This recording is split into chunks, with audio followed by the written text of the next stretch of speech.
மேல யார் இருக்கா? கடவுள் தான் இருக்காரு. கடவுள் நினைச்சாதான் உங்களை இல்லாம அரசு அதிகாரிகள் சொல்ல அரச சொல்றேன். கடவுள் நினைச்சாருன்னா நீங்க அரசியலுக்கே வர முடியாது, உங்க அரசே இருக்காது. அதை முதல்ல கவனத்தில் வச்சுக்கணும். இவங்களை நம்ம கோவப்பட்டு ஒன்றும் இல்லை. அவங்க என்ன சொல்லுவாங்க, சொல்றதை செய்யறாங்க. அவங்களுக்கு நம்மளை நொத்து ஒன்றும் பண்ணல. ஆனால் ஒன்று மட்டும் சொல்லிக்கிறோம். ஆனால் இந்த கலெக்டர் மாவட்ட ஆட்சித்தலைவர் அம்மா அவர்கள் எங்களை நம்ப வச்சு நல்லா கருத்தாத்துட்டாங்க. நீங்கள் போங்க, உங்களுக்கு தேவையானதான் செஞ்சு கொடுக்குறேன்னு சொல்லிட்டு வாழைப்பழத்தில் ஊசி ஏற்றுற மாதிரி பேசிட்டு ஆர்டிஓ ஆஃபீஸில் எல்லா மனு எல்லாம் கொடுத்துட்டோம்.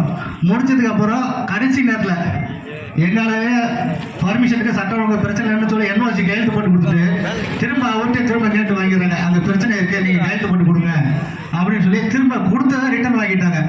இந்த மாதிரி வேலையெல்லாம் நம்மகிட்ட பண்ணுறாங்க. இது இப்போ நீ எங்களுக்கு ஒரு பாடம் கற்றுக் கொடுத்துட்டீங்க. அடுத்த வருஷம் உங்களுக்கு நாங்கள் எப்படி நம்ம பாடம் கற்றுக் கொடுப்போம்?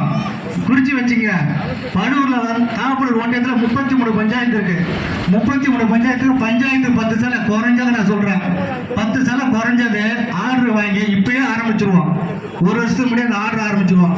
நீ கொடுக்கலன்னா கோர்ட், ஹைகோர்ட் போவோம், சுப்ரீம் கோர்ட் எங்கெல்லாம் போவோம்.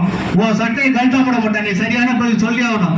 சட்டம் ஒழுங்கு பிரச்சனை எதுவும் சொல்ல முடியாது. சொல்லி சுற்றுச்சூழல் பிரச்சனை எதுவும் சொல்றா சரி, நீங்க என்ன சொல்றீங்களோ அந்த கண்டிஷன் நாங்கள் வருவோம். இப்பயே ஆரம்பிச்சிருவோம் அந்த வேலையை. அடுத்த ஆண்டு இப்ப 30 செலவுடைகளை விட மாட்டேன்ட்டீங்க, 300 செலவு சொச்சம் கொண்டு வருவோம். தமிழ்நாட்டில் இந்த ஊர்வலத்தை திரும்பி பார்க்குற மாதிரி பண்ணுவோம். நீங்க அப்ப என்ன பண்ணீங்கன்னு பார்ப்போம். பஞ்சாயத்துக்கு 10 சேலை குறைஞ்சது. நான் சொல்றேன், இன்னும் எவ்வளவு எடுப்போம்னு தெரியாது. அந்த வேலை இப்பயே ஆரம்பிச்சிருவாங்க. நீங்க நல்லா காமிச்சிட்டீங்க. யாராட்ட கையெழுத்து வாங்கணும், என்னென்ன ப்ரொசீஜர் இருக்குன்னு இந்த வருஷம் நல்ல டியூஷன் எடுத்துட்டீங்க. அடுத்த வருஷம் டியூஷன் நான் உங்களுக்கு எடுக்கிறேன். என்னென்ன பர்மிஷன் இருக்கு என்னங்கிறத நான் எடுத்து இதை விட தமிழ்நாடு திரும்பி பார்க்கறது ஒரு ஒன்றிய அளவில் மிகப்பெரிய பிரம்மாண்டமான ஒரு விநாயகர் சதுர்த்தி ஊர்வலத்தை நடத்த போறோம். அதை நீங்க பார்க்க தான் போறீங்க சொல்லிட்டு விடைபெறுகிறேன். நன்றி, வணக்கம்.